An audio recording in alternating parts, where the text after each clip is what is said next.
The emergency alarm screamed through Station 19 at 3:17 a.m., shattering the uneasy sleep of New York's bravest. Red lights spun as the metallic voice echoed from the speakers. 10-story apartment building, structural collapse imminent, multiple civilians trapped.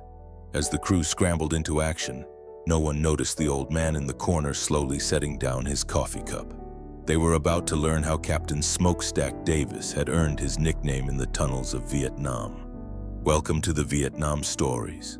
Before we tell this powerful story, let us know in the comments which city you're watching from today, and if you believe stories like this need to be told, hit that subscribe button to help keep these stories alive. Maybe you can find a veteran like you in the comments. Captain Jake Morrison, 28 years old and fresh from the academy, rallied his team as adrenaline burned through his veins. His pristine FDNY uniform gleamed under the fluorescent lights. "Everyone to positions! This is a big one!" he shouted, projecting his authority throughout the station. Lieutenant Sarah Walsh said with the stern authority of someone who lived by the book, "Sir, I'm going to have to ask you to step away from the equipment." The old man in the faded leather jacket didn't move, his weathered hands still tracing the hose connections. "This is a restricted area, and you're interfering with our operations." She couldn't know she was challenging a legend. The 10-story inferno on Riverside Drive was unlike anything Captain Morrison had seen in his firefighting career. His team was stumped, their modern tactics failing against the peculiar construction. Then a quiet voice behind him said, "Mind if I take a look, son?" He turned to see the old man he'd dismissed as a vagrant just hours before. Tommy Chen, 24 years old and supremely confident, nudged his partner. "What's next? Boy Scouts teaching us fire safety?" The young crew's laughter echoed through the firehouse as they watched the elderly visitor examine their ladder truck. "Maybe he thinks it's a museum exhibit," Tommy added. They had no idea they were mocking a man who had pulled burning soldiers from Huey wreckage under enemy fire.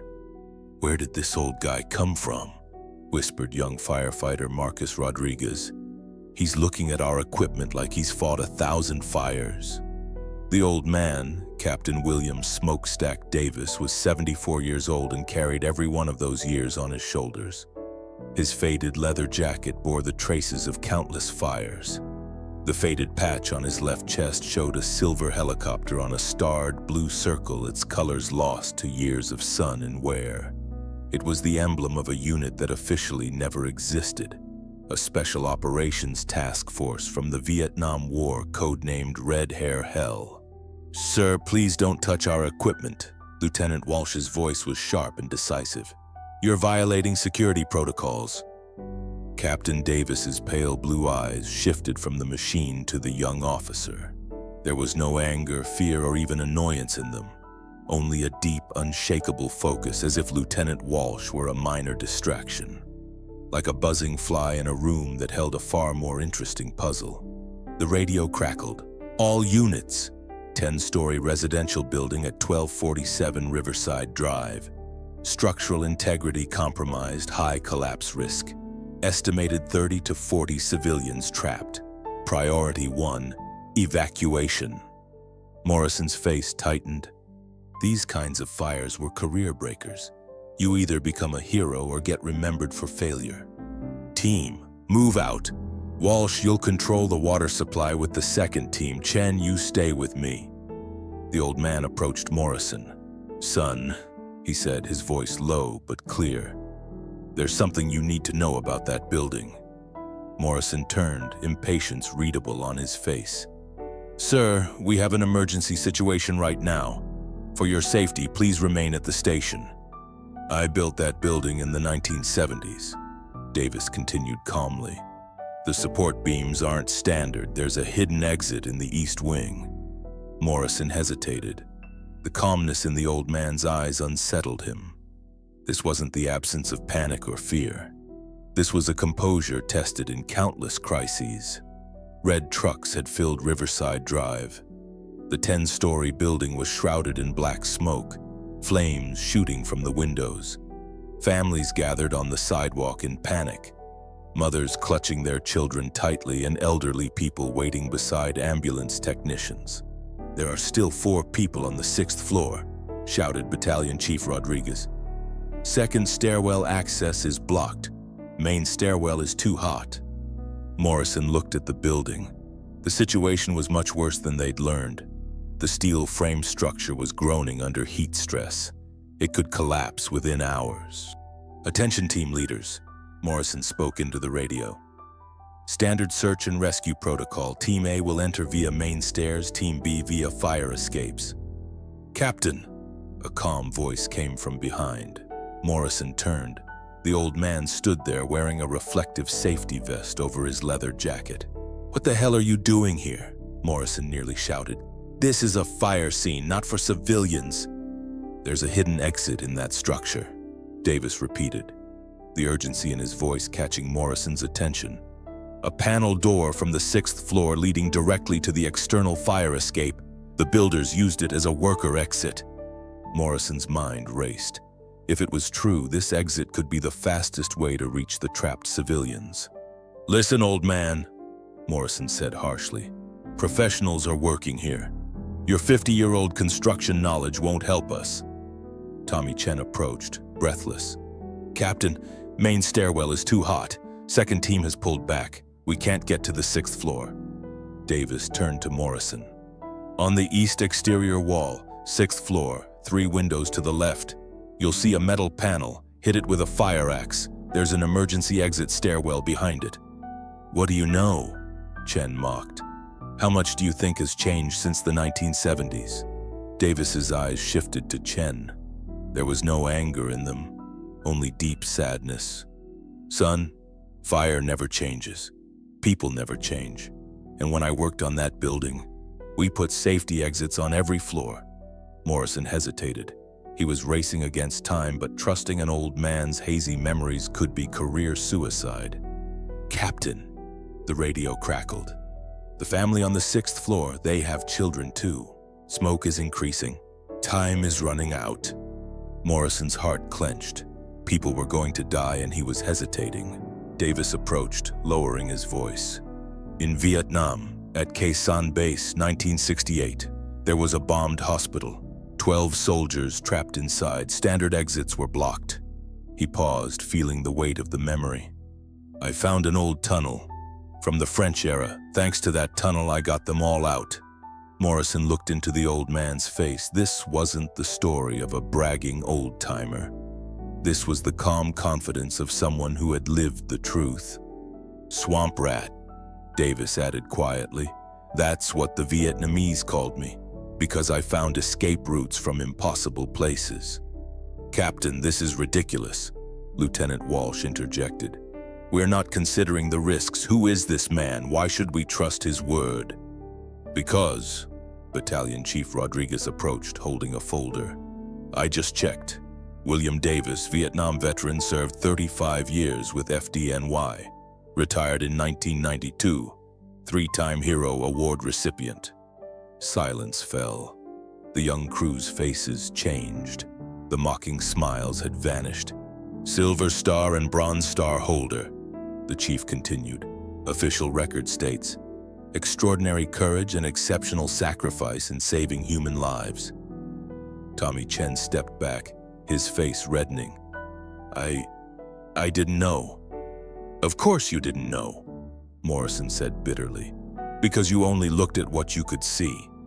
"Mr. Davis," Morrison said respectfully, "can you show us that hidden exit?" Davis nodded. "Follow me." As they approached the building, Davis's steps were confident and determined. In the midst of fire and smoke, he navigated like a calm sailor.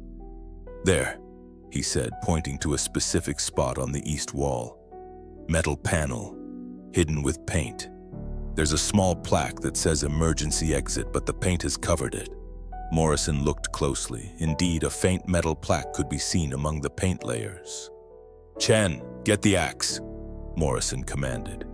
When Chen broke the metal panel, a narrow but usable stairwell appeared behind it, exactly as Davis had said. "That's it," Morrison said admiringly. "Walsh, Use this stairwell to get to the 6th floor. Chen, you follow." "Wait a minute," Davis interjected. "That stairwell is 50 years old. The metal could be fatigued. Only one person should go up at a time." Walsh hesitated. "How can we know it's safe?" Davis stepped onto the first step of the stairwell. Despite being 74 years old, his mobility was surprisingly strong. "Because I'll test it." "No," Morrison blocked him. "This is my responsibility." "Son," Davis said with a calm smile, "you're 28 years old and have a long career ahead. I'm 74 and this is the right thing to do." Davis climbed the stairs, carefully testing each step. Morrison followed via radio. "Davis is going up to the 6th floor. Stairwell condition appears stable." Minutes later, Davis's voice came over the radio. "Morrison, they're here. The family is here, children too, but the door opening is narrow. We'll need to get them out one by one." Morrison's heart racing. "How's the situation, Davis?" "Mother and 2 children. Father unconscious, smoke inhalation. I'll get the children out first." Davis's voice continued over the radio.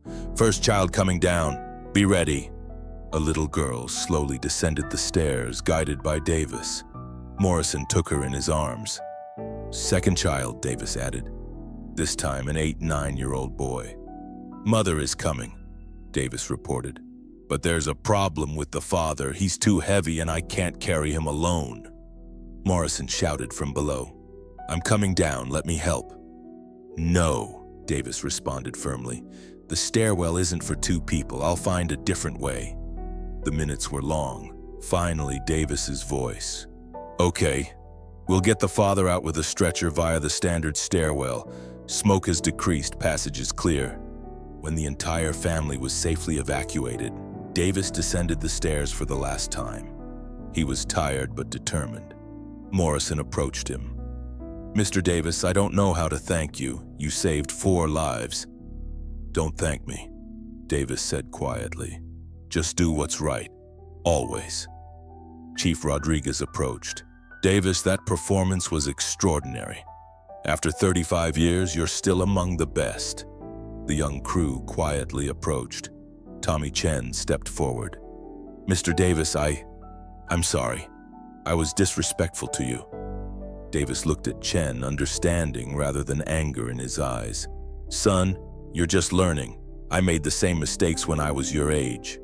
A week later, a small ceremony was held at Station 19. A ceremony to present Davis with an honorary firefighter badge. Morrison said in his speech, "Friends, we all learned a very valuable lesson this week. Experience comes with age, wisdom is learned with respect." When Davis took the podium, the entire station stood and applauded. "Young people," Davis spoke, "I want to tell you something. Firefighting isn't just water and technology, it's the value placed on human life. It's teamwork. And most importantly, it's the respect you have for each other. I learned in Vietnam that survival isn't just about being strong. It's about listening to each other. From the youngest soldier to the oldest veteran, everyone has something to teach." Tommy Chen raised his hand. "Mr. Davis, do you have any request from us?" Davis smiled. "Just one. The next time you see an old man, listen first, judge later, because their story might save your life." The next day, a new plaque was hung on the station wall. "The Davis Rule. Respect experience, listen to wisdom." Captain Morrison called his wife that night. "Today I worked with a legend and never noticed. I guess we still have a lot to learn." This story became legend in the New York Fire Department. Every young firefighter learns the story of William Smokestack Davis and understands. Real heroes don't always wear uniforms, but they're always ready. Davis's nickname in Vietnam wasn't Smokestack because he smoked. It was because when he emerged from burning situations, he never left any smoke behind. He cleaned everything up, just like he did that night. So do you have a Captain Davis in your life? Someone whose weathered hands hold decades of wisdom, but whose stories are dismissed because of their age. Someone who sits quietly in the corner, Watching the young generation rush past, not knowing they're ignoring a living legend? Maybe you know a veteran who built the very buildings you work in, who fought the same fires you're facing today, who solved problems before you were even born. Share their stories in the comments. Tell us about the Davis in your community, the one whose experience could save lives, whose wisdom could prevent disasters, whose quiet voice holds solutions no one else can see. If this story moved you, subscribe and share. We'll see you in the next story. Until then, if you see someone with weathered hands and faded patches, remember, they might be holding the key to a door you didn't even know existed. You just have to be wise enough to listen.